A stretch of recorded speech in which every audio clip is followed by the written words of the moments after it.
Hey everyone, welcome back. Ready for another deep dive. Today we're tackling Welcome back. Ready for another deep dive. Today we're tackling something pretty important. We're talking about teenagers, technology, and how much is too much. It's a question a lot of people are asking these days. Right. Especially in Mexico. I mean, get this, a recent study said 83% of teenagers there are online. 83%. It's huge. Yeah, that's from the IFT survey. It came out in 2023. Really highlighted how connected young people are these days. Right, so we're using this opinion piece by Carlos Villalobos as a jumping off point. It's called Avoiding the Demonization of Technology. Oh, I read that one. It's a good one. Really makes you think. It does. He starts off with this scary story. A teenager from Oaxaca gets lured to Mazatlan through online video games. I mean, talk about a parent's worst nightmare. Definitely. But Villalobos doesn't just point the finger at the games themselves. Right. He's not saying video games are the problem. Exactly. He's saying it's how we use technology. It's about misuse. So how do we prevent that? I mean, where do we even start? Well, first, we got to recognize how it happens, right? The tactics these predators use. Yeah, like what are they doing? A lot of it is about timing. Like they'll try to connect with kids late at night, when parents are less likely to be watching. And they build trust. They pretend to be friends. Makes sense. You think you're talking to someone your own age. Right. Or they'll dangle these fake job offers, something tempting to take advantage of, a young person's ambition, And those stats we talked about earlier, that's where it gets really concerning, I think. Over half of young gamers are playing online. Most of them on their phones. And almost 80% are using their phones for, basically everything online. It's like their whole world is on that little screen. And it's always there. It's a constant companion. So we've got these kids spending hours online, often by themselves. Right. The survey said 51% are either alone or with friends, not family. And they're doing this mostly when half, between noon and 6. Prime time for parents to be at work. Leaving them pretty much unsupervised.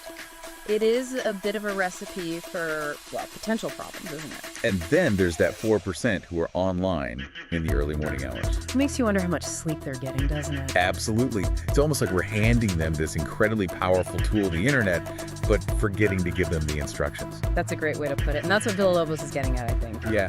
He calls it containment, teaching kids how to set boundaries, between the digital world and the real world. Containment.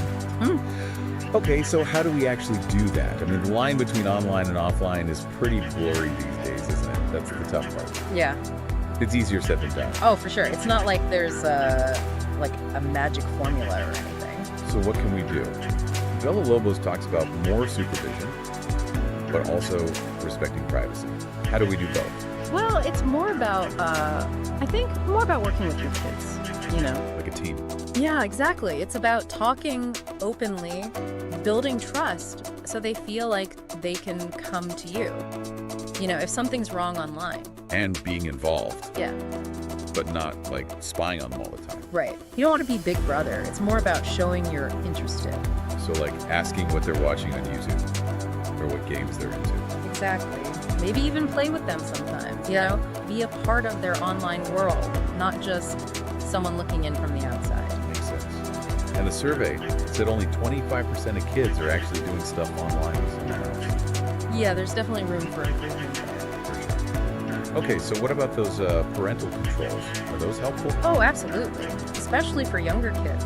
Think of them like training wheels, But they're not going to solve everything, right? No, definitely not. They can't replace actually talking to your kids. It's like, what's that saying? Give a man a fish, you feed him for a day. Teach a man to fish, you feed him for life. Exactly. We got to give kids the skills to be safe online themselves. So digital literacy, that's the key.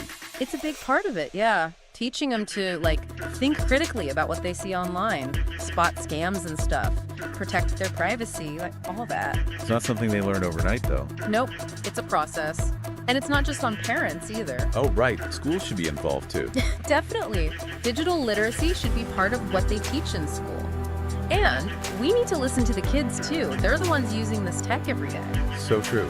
Instead of trying to keep them away from the internet, we should help them, thrive in it. Exactly, and let them help shape it, too. I mean, they're the ones who'll be living in this digital world. Like Villalobos says, how can we as a society make the digital world better for future generations? And do it without, holding them back. That's the challenge. It takes everyone working together, right? Parents, teachers, Yeah. even the kids themselves. Absolutely. It's not about being afraid of technology. It's about understanding it, working with it, making it a place where everyone can be safe and do well. And that's something worth fighting for sure. Lots to unpack there, huh? It's not an easy problem to solve. What about you? What really stood out to you from all this? It's definitely complex, yeah. But I think that's what makes it so interesting, Really makes you question things. Like how we think about technology, how we parent, even what it means to be, a good citizen online. There's that question from Villalobos at the end of his piece. Really simple. He asks, how can we as a society make the digital world better for, future generations? And he adds, provide guidance and support, but without stifling their exploration. Yeah, how do we do that? That's the real question. And I don't think there's just one answer. It's going to keep changing, right? We got to keep talking, keep adapting, and, learn from our mistakes along the way. That word, illuminate, that's what I keep thinking about from that question. It's not about, turning off the lights, pretending the internet's not there. It's about, giving them the tools to actually see, to navigate it. And remember, the internet, it's like a mirror in a way. It reflects, all the stuff we see in the real world. The good and the bad, all the problems, all the possibilities. So if we want the internet to be a better place for kids, well, we got to make the real world a better place too. That's a really good point. Something to think about for sure. Well, thanks for joining us for another deep dive. Glad to be here. Always a good conversation.